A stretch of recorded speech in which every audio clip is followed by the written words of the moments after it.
Shalom, pemuda remaja. Mari pada saat ini kita siapkan hati kita, kita puji dan sembah nama Tuhan. Meskipun kita di rumah masing-masing, kita harus siapkan hati kita untuk memuji dan memuliakan nama Tuhan. Sebelum kita memulai ibadah kita berdoa terlebih dahulu. Mari kita sama-sama berdoa. Kami bersyukur kepadamu ya Tuhan Yesus, buat kasih setiamu dalam kehidupan kami. Pada saat ini kami mau memulai kebaktian kami, Tuhan yang menyertai kami mulai dari awal, pertengahan sampai pada akhirnya. Terima kasih Tuhan, kami siap untuk memuji memuliakan namamu pada saat ini. Dalam nama Tuhan Yesus Kristus kami berdoa, haleluya, amin. Mari kita angkat pujian kita kepada Tuhan. Kaulah kekuatanku dan benteng hidupku. Kita semua udah tahu ya? Yo.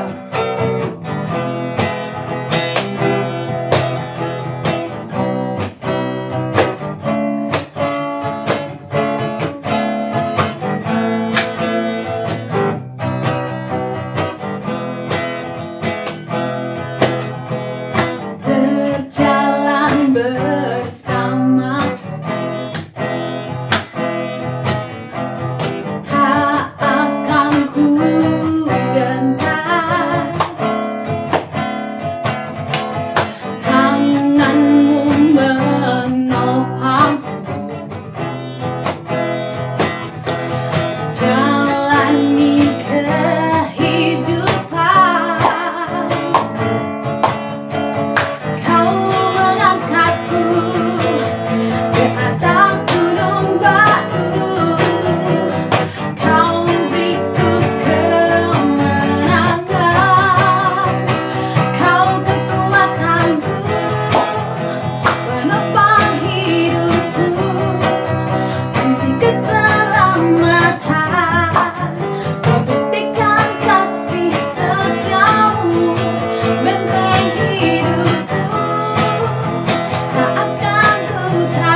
bersama-sama memuji nama Tuhan, tapi kita tetap semangat untuk memuji dan memuliakan nama Tuhan.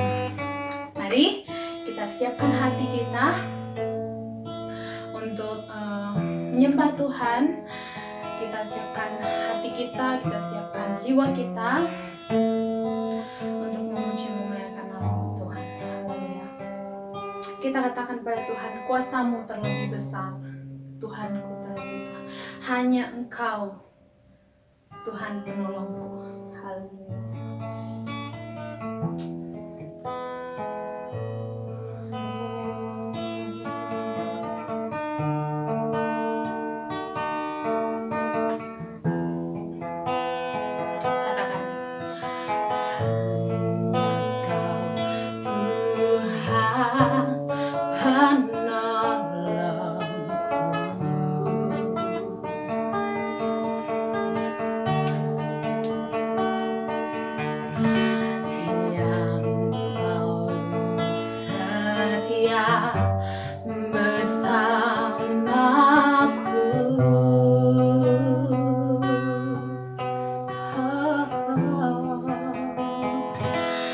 Kasih-Mu yang sanggup mengubah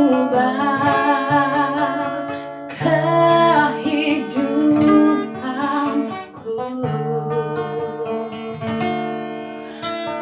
Sungguh ku berserah,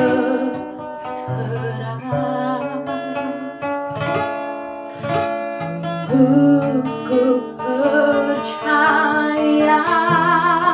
kuasa-Mu terlebih besar, Tuhanku terlebih besar. Tak pernah terlambat janji-Mu ya Tuhan, menolong hidupku.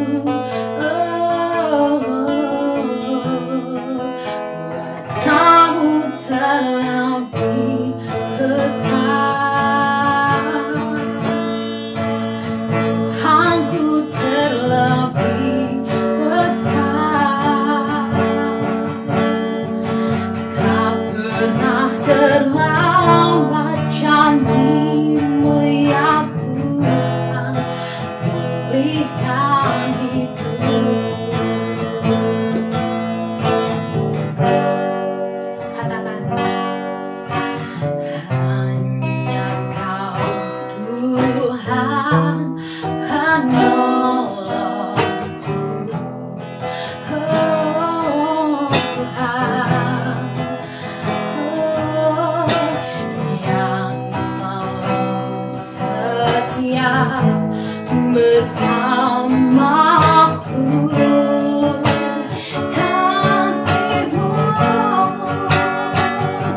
Kasih-Mu yang sanggup mengubah kehidupanku. Sungguh ku berserah, sungguh ku percaya kuasa-Mu terlebih besar, Tuhanku terlebih besar. Tak pernah terlambat janji-Mu ya Tuhan, menolong hidupku. Kuasa-Mu terlebih besar, Tuhanku terlebih besar. Tak pernah terlambat janji-Mu ya Tuhan, pulihkan hidupku. Haleluya, sembah Tuhan. Haleluya, terima kasih Tuhan. Oh, haleluya, terima kasih Tuhan. Haleluya, haleluya. Oh, terima kasih Tuhan. Mari sama-sama katakan, Tuhanku terlebih besar. Oh, Tuhanku terlebih besar. Tak pernah terlambat janji-Mu ya Tuhan, penolong hidupku. Kuasa-Mu terlebih besar, kuasa-Mu terlebih besar, Tuhanku terlebih besar. Tak pernah terlambat janji-Mu ya Tuhan, pulihkan hidupku. Haleluya. Mari kita sama-sama berdoa. Kami bersyukur kepadamu ya Tuhan, buat kasih setia-Mu dalam hidup kami. Pada saat ini kami sudah memuji memuliakan nama-Mu Tuhan. Biarlah pujian dan penyembahan kami dapat berkenan di hati-Mu ya Tuhan Yesus. Sebentar kami akan mendengarkan firman Tuhan. Biarlah Tuhan Yesus yang menyertai, sehingga firman-Mu dapat menjadi kekuatan dalam setiap kehidupan kami. Terima kasih Tuhan Yesus, terima kasih Bapa yang baik. Kami siap Tuhan untuk mendengarkan firman-Mu pada saat ini. Di dalam nama Tuhan Yesus Kristus kami berdoa dan mengucap syukur. Haleluya. Amin. Terima kasih. Halo, kembali lagi di ibadah online pemuda GPDI Tasikmalaya. Dan saya di sini akan membagikan sedikit firman Tuhan tentang kebijaksanaan, wisdom. Dan saya akan beri judul khotbah ini dengan How do we get wisdom? Bagaimana kita mendapatkan kebijaksanaan? Dan saya akan membaginya dalam 3 step untuk pada akhirnya kita dapat menggapai atau bisa memiliki kebijaksanaan itu. Saya akan baginya dalam 3 step. First step itu faith, ya. Dan kenapa iman? Faith. Kita buka di dalam Amsal 1 ayat 7.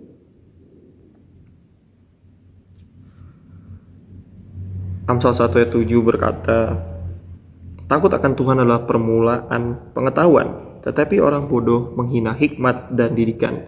Mungkin ayat ini sering kita dengar atau mungkin ini adalah ayat yang klise bagi saudara, namun ini sangat penting ya. Penting untuk kita belajar bagaimana kita menjadi orang yang bijaksana.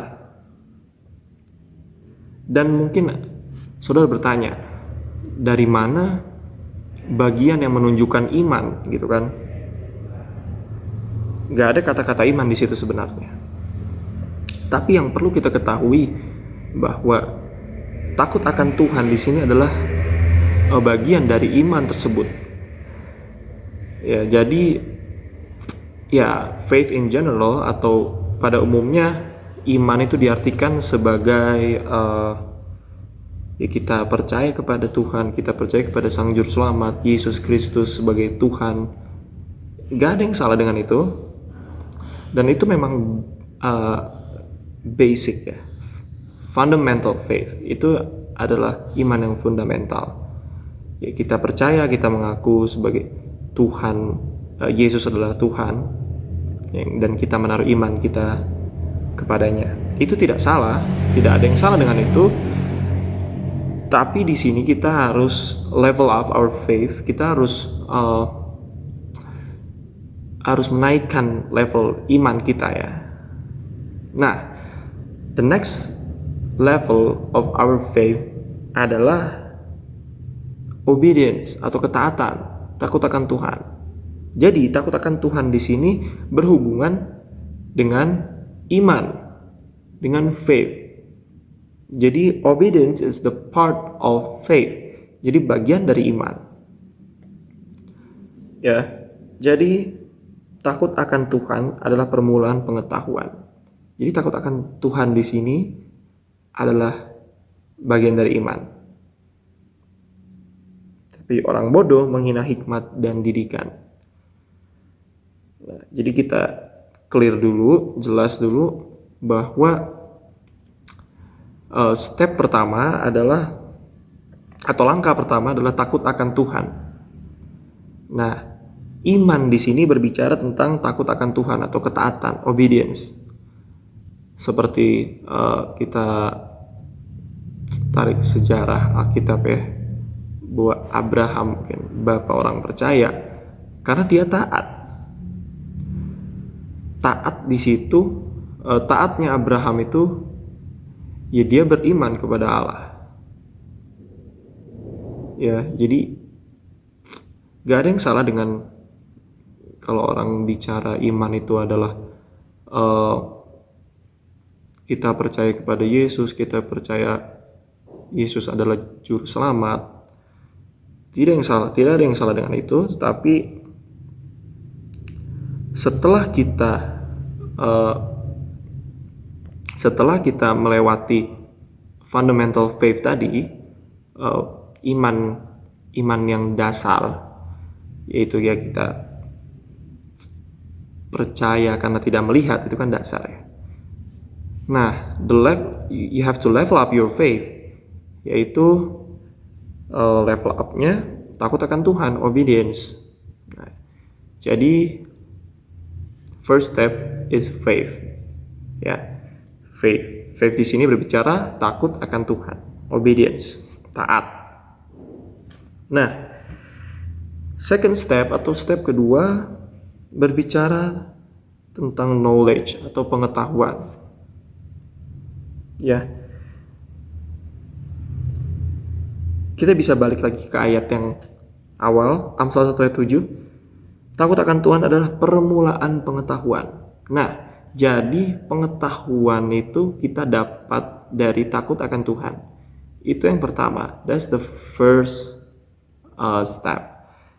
Itu yang karunia sebenarnya. Pengetahuan yang diberikan cuma-cuma oleh Allah atau oleh Tuhan. Ya, karena kita sudah beriman kepada Tuhan, takut akan Tuhan, maka itu adalah permulaan pengetahuan. Namun tidak berhenti di situ, karena itu baru permulaan kan, permulaan pengetahuan. Nah, pengetahuan itu harus kita kembangkan. Ya, knowledge have to be improved. Pengetahuan harus dikembangkan. Nah, dari mana kita dapat pengetahuan tersebut kan? Ya, pengetahuan tersebut bisa kita dapat dari mungkin nasihat orang tua kita, atau mungkin nasihat-nasihat orang senior di atas kita mungkin, atau mungkin juga bisa di bawah kita atau sepanta dengan kita. Ya, pengetahuan bisa dari mana saja. Pengetahuan juga bisa digali dari literasi, ya, literatur. Kita membaca buku. Pengetahuan itu sangat banyak, beragam referensi ya. Kita juga di zaman modern seperti ini ya, era modern seperti ini ya, kita dituntut untuk memakai teknologi. Semua berbasis teknologi, berhubungan dengan teknologi. Nah, pengetahuan itu kita bisa ambil atau kita bisa cari dari Google, ya kan, internet. Kalian bisa cari apapun di sana, ya kan. Mungkin Instagram, mungkin Twitter, atau any platform ya. YouTube seperti ini. Anda menonton kami, saudara menonton online service ini, itu kan sebagai pengetahuan Anda sebenarnya, sebagai pengetahuan akan firman Tuhan lebih dalam lagi, dan pengetahuan yang lain ya. Jadi pengetahuan itu luas, sifatnya universal. Jadi saudara bisa mencari pengetahuan di mana saja. Dan jika kita sudah mengembangkan pengetahuan kita, ya, pastinya karena kita takut akan Tuhan, karena itu permulaan pengetahuan yang tadi Amsal 1:7 bilang kan. Dan finally kita akan mendapat kebijaksanaan tersebut, atau wisdom, karena kita sudah melewati 2 langkah sebelumnya, dan kita akan mendapat kebijaksanaan tersebut. Kebijaksanaan itu dari mana? Kebijaksanaan itu kita peroleh dari perjalanan step yang tadi. Faith, kita sudah taat kepada Tuhan, taat kepada Allah, lalu kita knowledgeable, berpengetahuan, kita menggali pengetahuan, dan pada akhirnya kita mendapat hikmat. Ya. Hikmat atau kebijaksanaan. Hikmat, bijaksana. Kita buka Amsal 1 ayat 20 sampai 21. Amsal 1 ayat 20 dan 21. Berbunyi, hikmat berseru nyaring di jalan-jalan, Di lapangan-lapangan ia mendengarkan suaranya, di atas tembok-tembok ia berseru-seru, di depan pintu-pintu gerbang kota ia mengucapkan kata-katanya. Di sini dapat diartikan kalau kita hidup di era modern sekarang, ini bisa diartikan bahwa hikmat itu juga kita bisa mendapatkannya dari mana saja. Hikmat, ya, seperti layaknya pengetahuan ya. Jadi kita mendapat pengetahuan, diproses, dan kita bisa mendapatkan hikmat tersebut. Maksud dari ayat ini adalah hikmat itu kita bisa dapat dari mana saja. Ya, berseru nyari-nyari di jalanan, di lapangan, dan dimanapun. Seperti layaknya pengetahuan. Jadi hikmat juga harus dikembangkan, harus dijaga, harus improve, dilatih sebenarnya. Kita memiliki hikmat. Hikmat itu kita peroleh dari pengetahuan. Pengetahuan itu kita peroleh dari iman itu sendiri, ketaatan, faith. Ya, jadi 3 step itu kita harus lakukan. Kita harus renungkan. Seperti yang tadi saya bilang, bahwa mencapai sebuah kebijaksanaan itu tidaklah instan ya. Jadi harus beberapa step kita lewati. Jadi saya akan merangkumnya. Yang pertama adalah iman. Kita harus memiliki iman. Iman di sini berbicara tentang ketaatan. Dan yang kedua berbicara tentang pengetahuan, knowledge, karena kita sudah beriman, dan iman itu akan menghasilkan pengetahuan. Pengetahuan juga tidak berhenti sampai di sana, kita harus mengembangkan pengetahuan tersebut. Nah, yang terakhir, finally kita mendapat hikmat tersebut, kebijaksanaan. Hikmat tersebut juga kita harus tetap pelihara, tetap gali. Kebijaksanaan atau hikmat itu tidak datang secara instan ya. Jadi kita harus taat terlebih dahulu, taat kepada Tuhan, karena taat itu adalah bagian dari iman. Dan yang kedua, kalau kita sudah taat, pasti pengetahuan itu akan datang sendiri. Pengetahuan akan datang, dan pengetahuan itu harus dikembangkan, dan kita harus cari, gali terus. Dan yang terakhir, kita mendapatkan wisdom tersebut, kebijaksanaan, dan kebijaksanaan harus dipertahankan ya, karena hikmat sangat penting bagi orang Kristen. Karena tanpa hikmat kita tidak dapat menentukan mana yang benar, mana yang tidak benar, mana yang layak, mana yang tidak layak, mana yang buruk dan mana yang baik. Justru itu kita harus memiliki hikmat.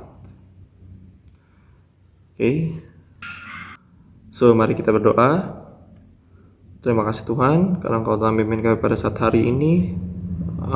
Ajarlah kami untuk supaya kami dapat selalu mengandalkan Tuhan, selalu menaruh harapan kita hanya kepada Tuhan, dan selalu taat kepada Tuhan. Karena dari ketaatan tersebut kita menghasilkan pengetahuan, dan pengetahuan tersebut akan menghasilkan kebijaksanaan. Dan kami berdoa juga kepada saudara-saudara kami mungkin yang tidak bisa menonton ibadah online ini, ya, kami berdoa supaya mereka juga taat kepada Tuhan, dan supaya mereka juga diberi hikmat dan akal budi, supaya mereka dapat menentukan mana yang layak, mana yang tidak layak, mana yang benar dan mana yang tidak benar di hadapan Tuhan. Begitu juga kami yang sedang menonton ibadah online ini, supaya kami juga bisa terus mengandalkan Tuhan dan taat kepada Tuhan, supaya kami juga lebih berpengetahuan dan menghasilkan hikmat yang daripada Tuhan saja. Terima kasih Tuhan. Hamba-Mu berdoa, dalam nama Tuhan Yesus, kami berdoa dan mengucap syukur. Haleluya. Amin.